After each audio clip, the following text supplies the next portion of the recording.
Hello, everyone, and welcome to the seventh episode of the F1 Fix.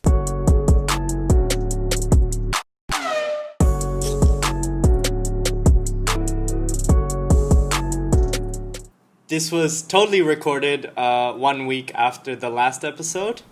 Yep, we've been very dedicated to this podcasting experience. But to be honest, we'd like to apologize to all of our faithful fans for taking such a long leave of absence. Our last episode was August 10th. It has been a significant amount of time since our last upload. Yep. But the good thing is we're back. We're back to record another one. We are. Yes, this will be. And Expect the next one in another 4 months. Yeah. Yeah. We've done our Hopefully it'll be preparation sooner. for this episode. We've got a lot of things the to winter talk break about. is coming. Oh, so much things. It's not like Drew just woke up 5 minutes ago, but that's fine. I didn't wake up 5 minutes ago. I woke up 10 I minutes just ago. said it's not like you woke up 5 minutes ago. It's not You're like right. you didn't. I did not. Anyways, Okay. F1, that's still a F1. thing. Yeah, a That's lot what we has talk about, happened. right? Right. Yeah, a lot Since- of things have happened actually. So the majority of the season happened while we were away. Well, yeah, that is true. And the We mid-season. have a new world champion Mhm. Yeah, and That world champion has constructors, been I'm pretty crowned. sure. As if Yeah. we were, we had a lot of debate last time as to who would win the championship. And he's no, broken Schumacher's record of number of wins too. Oh yeah, I think he records has. have been broken. I think he's broken 4 records this season. That's crazy.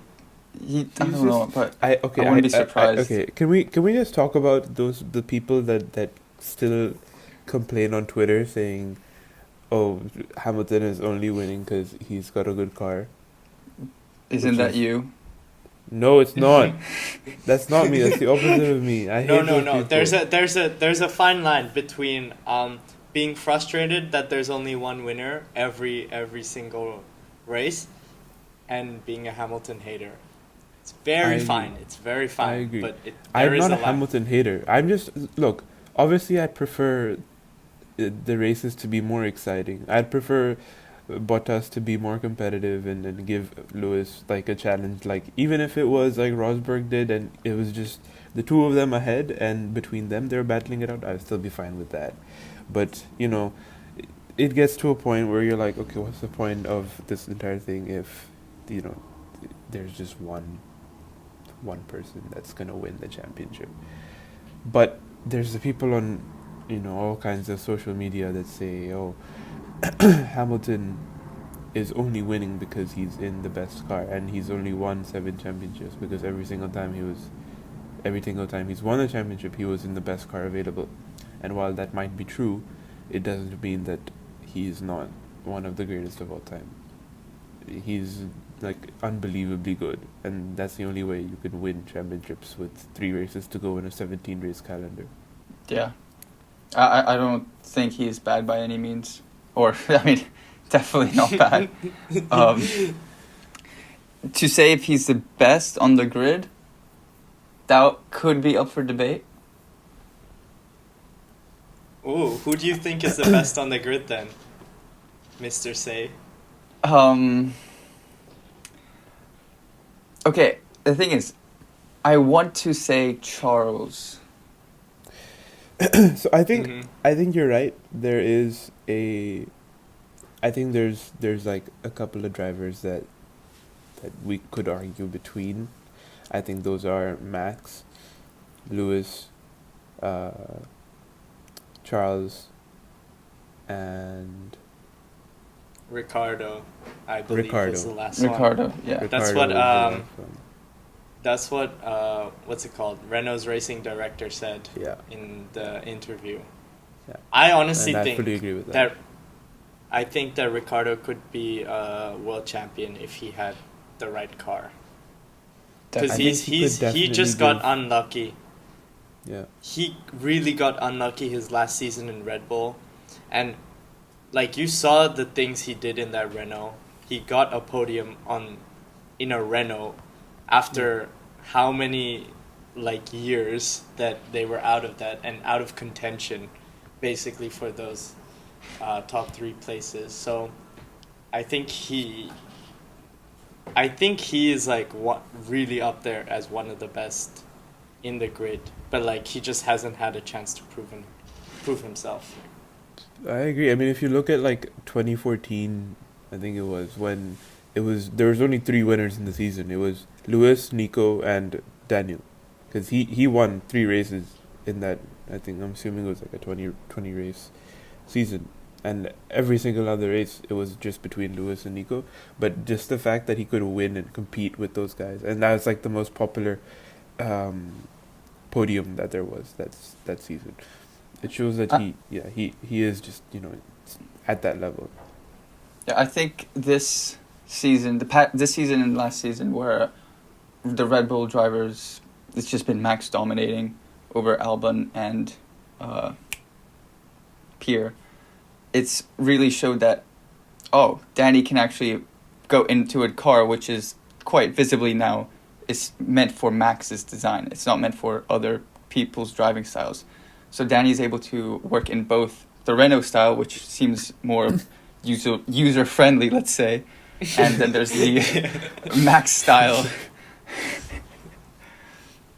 So it shows that he isn't fixed into one way of driving. He's actually able to go across different types of cars, which is what you need to be a good driver. You can't just stick to exactly one method and then have to rely fully on that. You need to be able to use different cars and still do well. Okay, so let's talk about Albon then, since we've reached the topic.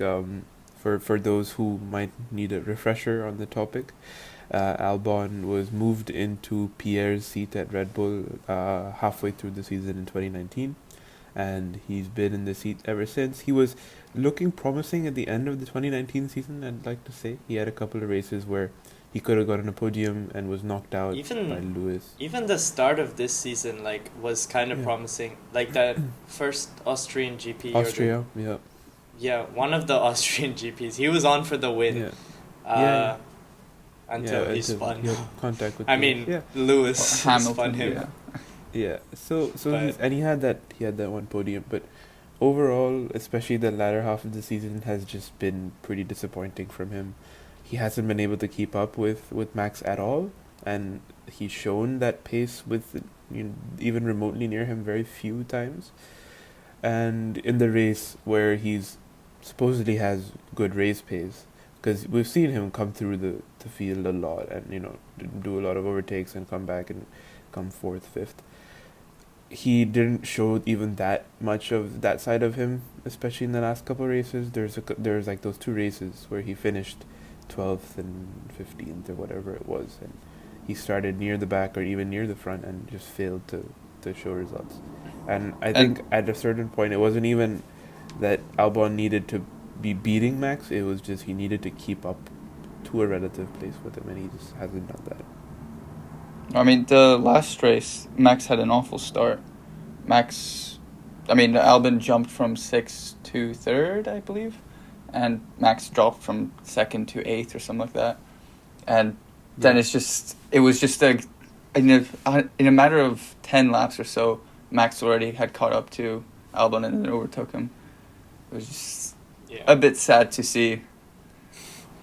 I think because we had a lot of hope in him. No, but I think that's more of a point of how unfair the Red Bull car is to other drivers apart from Max, because I was a Pierre Gasly fan from the start, and I was really rooting for him in Red Bull. I thought he would do so well, and then it was when his results were not terrible, but they weren't meant they were not representative of what a Red Bull car should be doing. And look at him now, he's moved to a lesser team, but he's still scoring podiums. He's still doing insane things in that car. So and Albon had so much promise, and if not even more than Pierre Gasly, because he raced the likes of Russell, Leclerc, Norris, all these people, young talents. He came up with all of them, and he had a really good junior career. So I think that speaks more of how undrivable the Red Bull car is, rather than Albon being bad per se, and Yeah. which I think is just so unfortunate because he deserves a car at least that he can drive and show off his true talents. And he's getting a lot of hate for that, which I He is. also think is unjust because, like, the same people who are hating on him now are the same people who despised Pierre Gasly last season, but then are the same people who switched up and are like loving him, are in love with him right now. It's just like there's such a like I don't know hypocrisy to it. Double I feel, standard. but Yeah. yeah, double standard. It's just I don't know. So what do you think It sucks. the path for Red Bull is? Because they're the ones that ultimately make the decision of who drives their car and how their car is designed. So what's their best bet in terms of succeeding in the future? I feel Right like now? they've low-key acknowledged it though. They've low-key been acknowledging that their car is undrivable, and I also think like Pierre is not an option for them because of how I mean, he's already been Pierre signed left the to team. Avatar. Oh yeah, true. But then I mean like just in general how like Pierre left the team kind of sourly and left a bitter taste, and how he's outperforming Red Bull in some of the cases in a like lesser car. Like I don't Yeah. think he's an option just like in general, and but I think now that they've acknowledged that their car has problems with being undrivable, I think then their bet is to stay with Albon and develop the car to suit both the driving styles of, I mean, just be a better car for everyone to drive. At least I Initially, I hope thought it stays that way.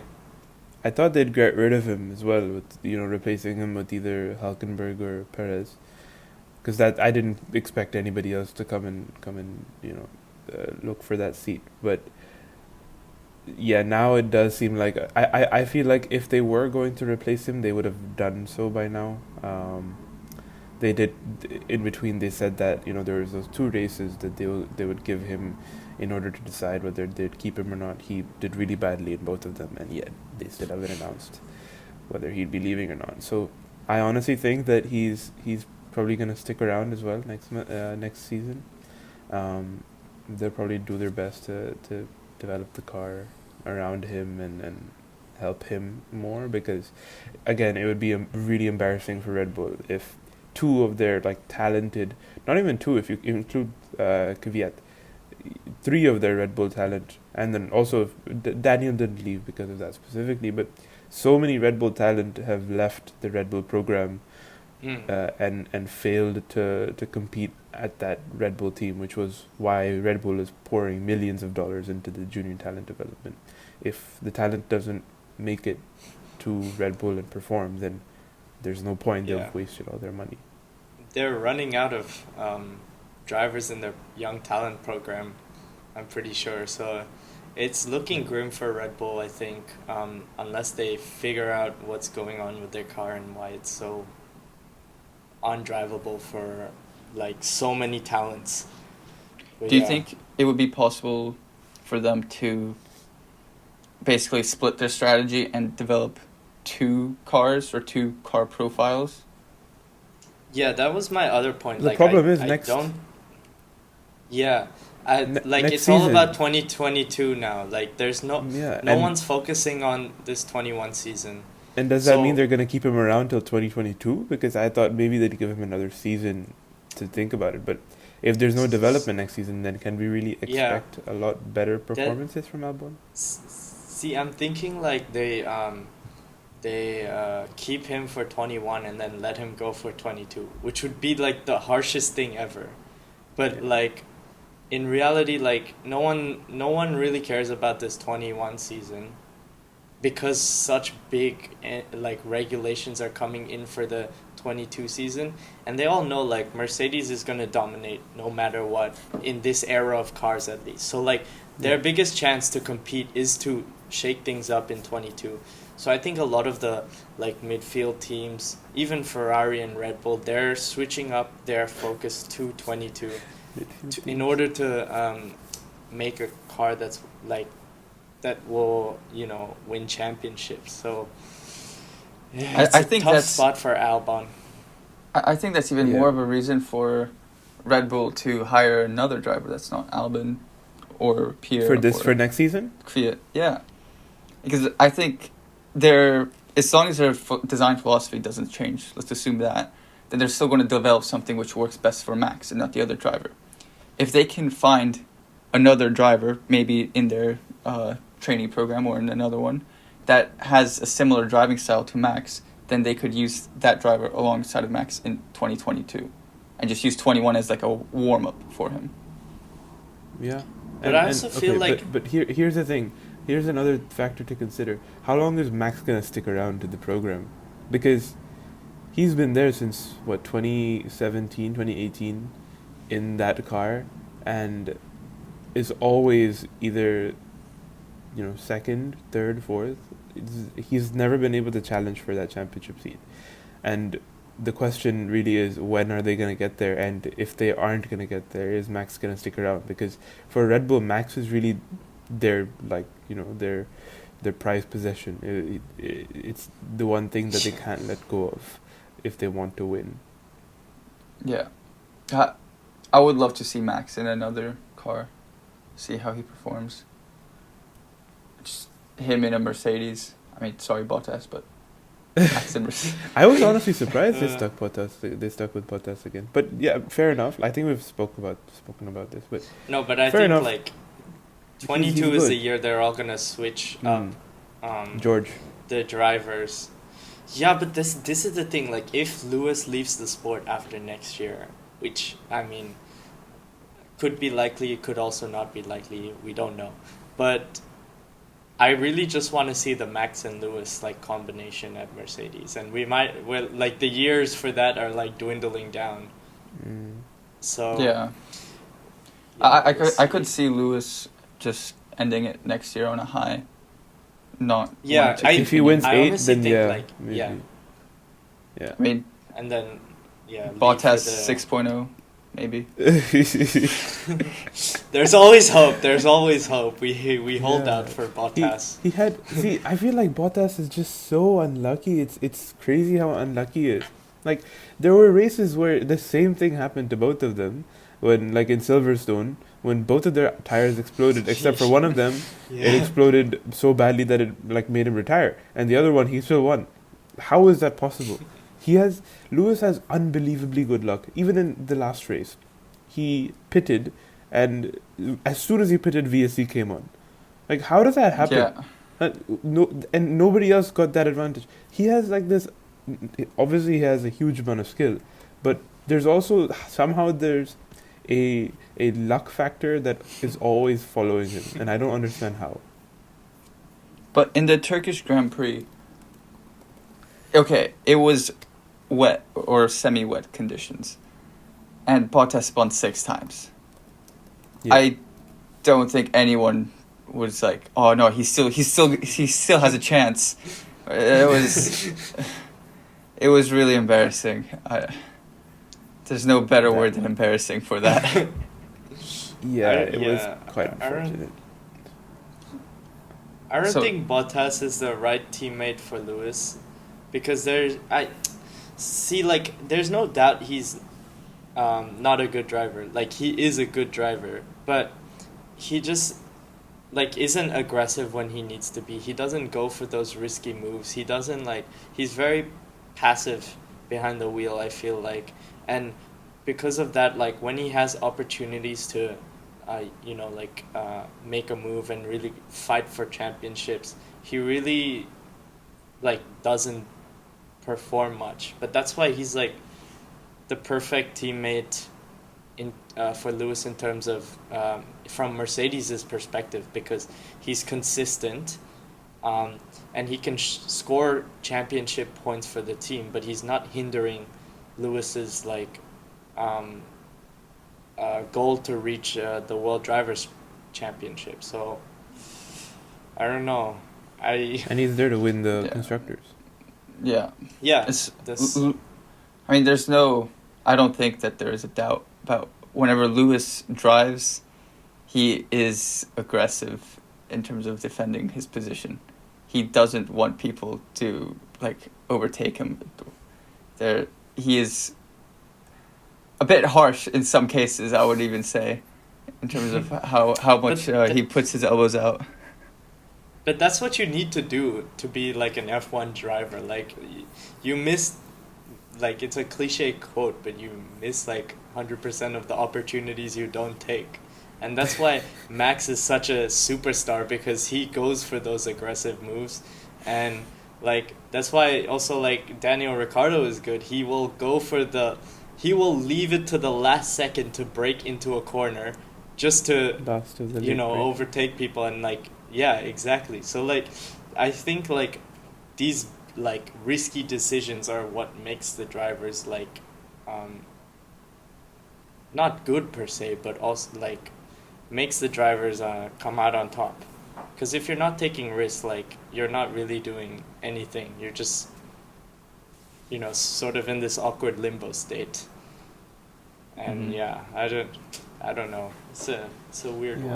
Can we talk about Charles Leclerc and the amazing season he's been having? It's been insane. He's fourth in the championship right now, and is he? Yeah, I think he's fourth, and Sebastian's like in 12th or 13th or something like that. Let me check. Sebastian had a great race in Turkey, right? He did. It was very nice to see that. That podium was so nice.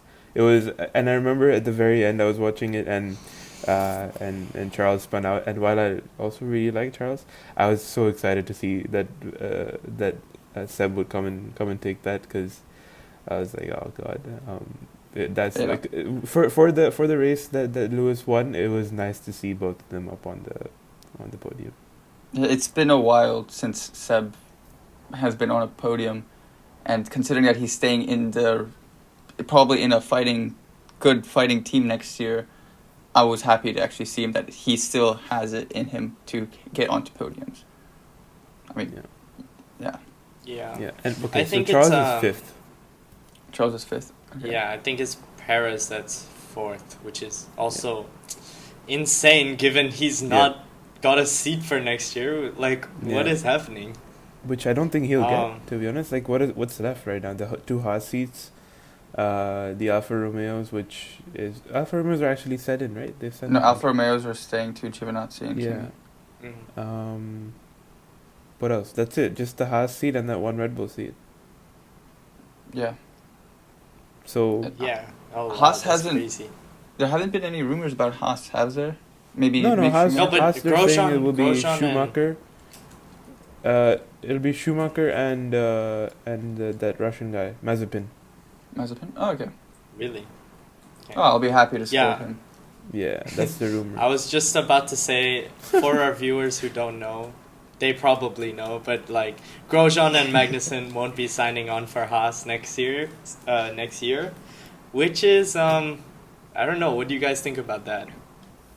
I don't want to say about time, but about time. Grosjean is.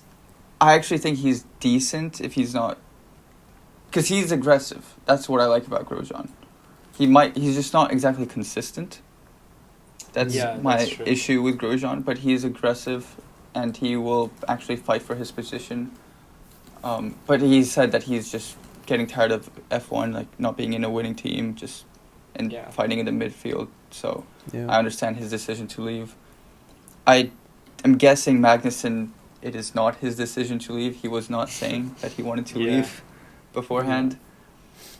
And I think this season has 6 DNFs, which is outrageous.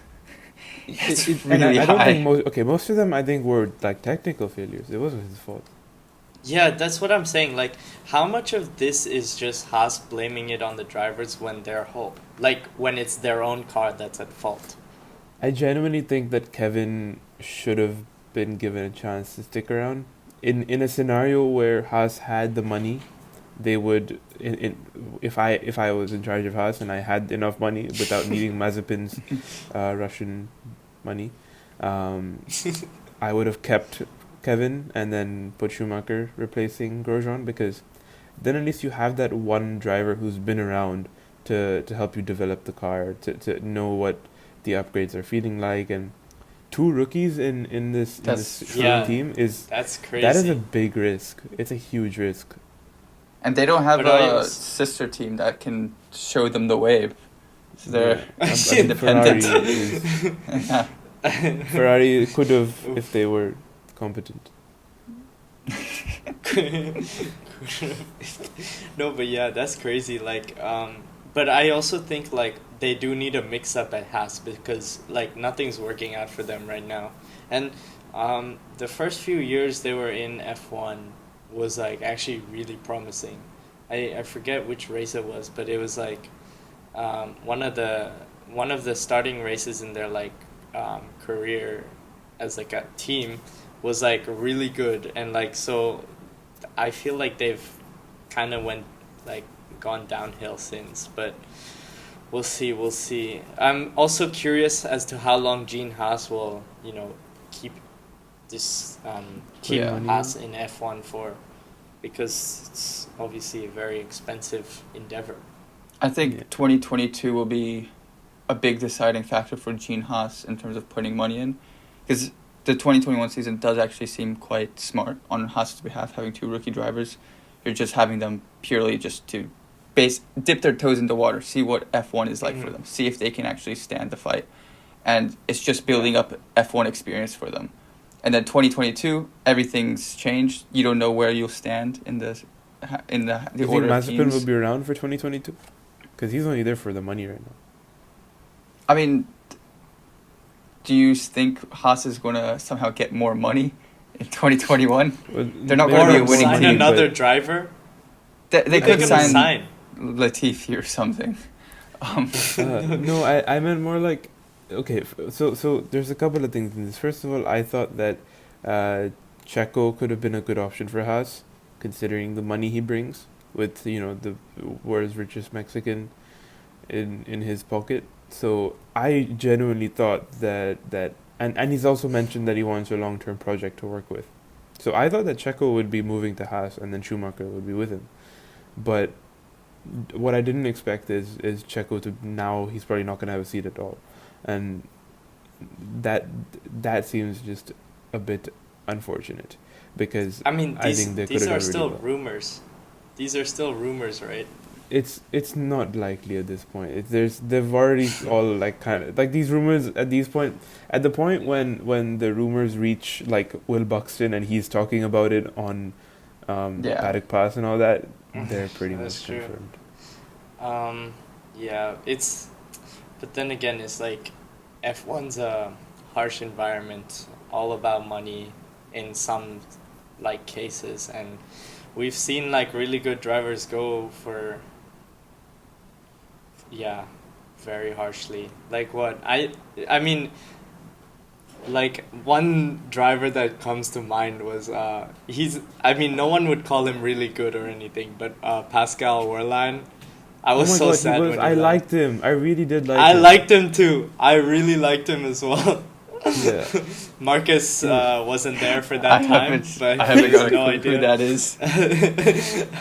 Which was like, I was so sad when he left. I was also Yeah. sad when Ocon left. Oh, was he the Red Bull driver? I never liked Ocon. Or was Pascal? Pascal was a Mercedes driver, technically. Okay, then I'm getting- Mercedes program. He's Then I in the definitely don't Mercedes know. team in Formula E right now. Okay. Yeah. Yeah.